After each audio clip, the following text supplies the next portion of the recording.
नमस्कार। कन्या राशि के लिए आने वाला वर्ष सन 2024 कैसा रहेगा, उसकी संपूर्ण जानकारी के लिए मैं आज हाजिर हूँ इस वीडियो को लेकर। कृपया वीडियो को अंत तक देखिएगा। मित्रों, कन्या राशि के लिए जो आप कुंडली नजर आपको आ रही है, 6 नंबर से कुंडली शुरू होती है, चंद्र राशि पर आधारित है। यदि आपको अपनी चंद्र राशि नहीं पता है तो आप इसको लग्न राशि के आधार पर भी देख सकते हैं, कोई समस्या नहीं उसमें। मित्रों, जो कुंडली आपको नजर आ रही है इसमें सबसे पहले शनि की स्थिति आपको समझने की आवश्यकता है। शनि जो है वो आपके पंचम भाव के स्वामी, जहां 10 नंबर लिखा और जहां 11 नंबर लिखा हुआ है, छठे भाव के स्वामी होकर जो रोग ऋण शत्रु का भाव होता है, पंचमेश और षष्ठेश होकर छठे भाव में ही रहेंगे पूरे वर्ष।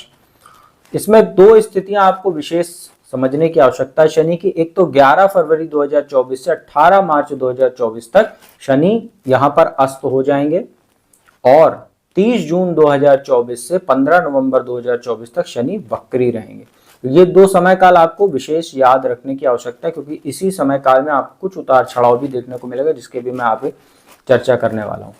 तो छठे भाव में शनि बैठे हैं, पंचमेश भी होते हैं। तो पंचम भाव शिक्षा संतान का होता है, लव रिलेशनशिप का होता है, दैनिक आमदनी का होता है, हमारे कॉमन सेंस का होता है, तो बुद्धि का भी होता है। इसलिए जो पंचमेश होकर रोग भाव में बैठे हुए हैं, तो अब कहीं ना कहीं थोड़ा सा अपने संतान के स्वास्थ्य का आपको पूरे वर्ष ध्यान रखने की आवश्यकता रहेगी, खासतौर पे 18 मार्च से और 11 फरवरी से 18 मार्च तक, जब तक शनि अस्त रहेंगे। इसके बाद छठे भाव में शनि बैठे। छठे भाव में शनि का गोचर में तो बहुत अच्छा माना जाता है, क्योंकि यहाँ पर उनको अच्छा माना जाता है, शत्रुहंता योग बनाते हैं।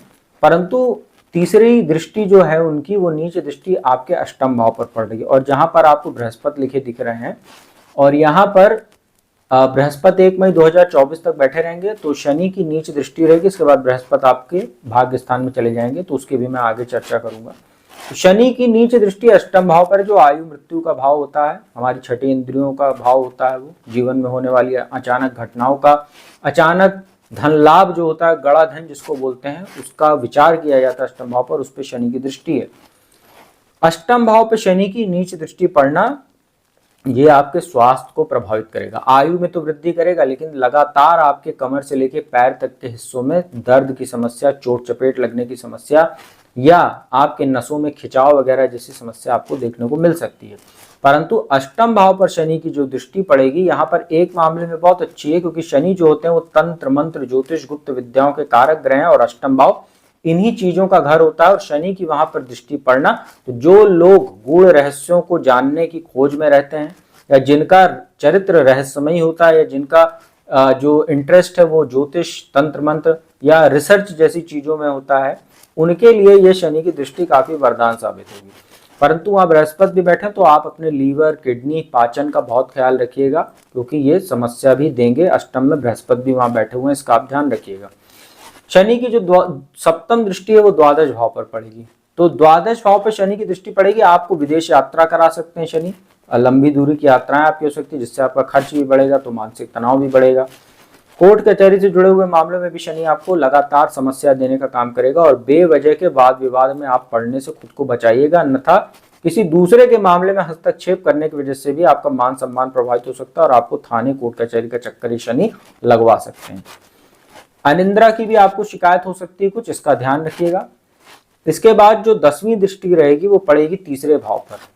तो तीसरे भाव पर छठे भाव में बैठ के दृष्टि पड़ेगी, तो शत्रु तो आपके होंगे, परंतु शत्रु चूंकि वो तीसरा भाव पराक्रम का होता है, तो आप इतना पराक्रम और पुरुषार्थ आपका इसमें बढ़ा रहेगा, जिससे आप अपने शत्रुओं को शांत कर लेंगे। इसमें सबसे अच्छी स्थिति आएगी जब 1 मई 2024 को, जहां 2 नंबर आपको लिखा दिख रहा है, भाग्य स्थान में बृहस्पति आ जाएंगे, और उनकी सीधी सप्तम दृष्टि तीसरे भाव पर रहेगी। और तब जब शनि की दृष्टि पड़ेगी तीसरे भाव पर, तो जो शनि और बृहस्पति की दृष्टि का कॉम्बिनेशन बनेगा तीसरे भाव पर, आपका पराक्रम और पुरुषार्थ जबरदस्त रहेगा वहां से। तो ये थी शनि की बात। अब बात करते हैं बृहस्पति की। तो बृहस्पति की मित्रों, मैंने जैसा बताया, आपको चार्ट में लिखा भी दिख रहा है, 1 नंबर जहां लिखा हुआ है, ये अष्टम भाव कुंडली का होता है। यहाँ पर बृहस्पति 1 मई 2024 तक विराजमान रहेंगे। ये मारक स्थान होता है कुंडली का, आयु मृत्यु का भाव है ये। यहाँ बृहस्पति बैठे हुए हैं, उनकी दृष्टि द्वादश भाव पर है, और दूसरे भाव पर है, और चतुर्थ भाव पर है। बृहस्पति ज्ञान के कारक ग्रह हैं, शिक्षा के कारक ग्रह हैं, धर्म के कारक ग्रह हैं। जीवन में गुरु की जो स्थिति होती है, वही स्थिति हमारे लिए बृहस्पति की होती है ग्रहों में। तो बृहस्पति अष्टम भाव में बैठे हैं, आपके आध्यात्म में ये वृद्धि करेंगे। जैसा शनि के बारे में मैंने बताया वही बृहस्पति भी करेंगे। शनि न्यायाधीश है, बृहस्पति धर्म है, तो आपका जो रिसर्च रहेगा वो काफी अच्छा रहेगा। नई नई चीजों की आप खोज करेंगे, आध्यात्म आपका बढ़ेगा, छठी इंद्रियां आपकी जागृत होंगी, आप पूर्वाभासी हो जाएंगे। कोई घटना होने से पहले आपको कुछ आभास होने लगेगा। इसके बाद जो द्वादश भाव पर दृष्टि रहेगी तो कहीं ना कहीं स्वास्थ्य कुछ आपका प्रभावित रहेगा। जैसे मैंने बताया किडनी, लीवर या पाचन संबंधी आपको समस्या देखने को मिलेगी, और या स्थान परिवर्तन भी आपका हो सकता है। और दूसरे भाव पर दृष्टि रहेगी तो स्वास्थ्य पर आपका धन खर्चा होगा, संचित धन में कुछ कमी आपको देखने को मिलेगी, और परिवार में किसी का स्वास्थ्य प्रभावित हो सकता है। चतुर्थ भाव पर दृष्टि रहेगी तो माता के स्वास्थ्य का ध्यान रखिएगा, और भूमि भवन वाहन में जब भी आप निवेश कीजिएगा तो अच्छे से कागज वगैरह जांच लीजिएगा, क्योंकि अष्टम में बैठे बृहस्पति की दृष्टि है। और हो सके तो अगर संभव हो तो जब बृहस्पति का भाग्य स्थान में गोचर होगा 1 मई 2024 के बाद, तब आप कोई डील करते हैं तो बृहस्पति उसमें आपको ज्यादा फायदेमंद साबित होंगे। इसके बाद राहु की बात कर लेते हैं। राहु जो है वो आपके सप्तम भाव में है, और केतु तो आपकी ही राशि में है, लग्न में। सप्तम भाव में राहु बैठे हुए हैं, दृष्टि इनकी है एकादश भाव पर, लाभ भाव पर, जहाँ 4 नंबर है, लग्न पर है आपकी ही राशि पर, और जहाँ 8 नंबर आपको लिखा दिख रहा है तीसरे भाव पर है। सप्तम भाव में राहु बैठे हुए हैं वैवाहिक सुख के घर में और साझेदारी व्यापार के घर में। राहु एक नेगेटिव प्लैनेट है, मायावी प्लैनेट है। इनकी समस्याएं जो होती हैं वो ज्यादातर इल्यूजन होती हैं, भ्रम के शिकार व्यक्ति को बना देते हैं ये। तो सप्तम भाव में बैठे हैं, विवाह तय होने में समस्या करेंगे, साथ ही जो लोग विवाहित हैं उनके आपसी जो संबंध रहेंगे उसमें भी ये कुछ समस्या पैदा करेंगे।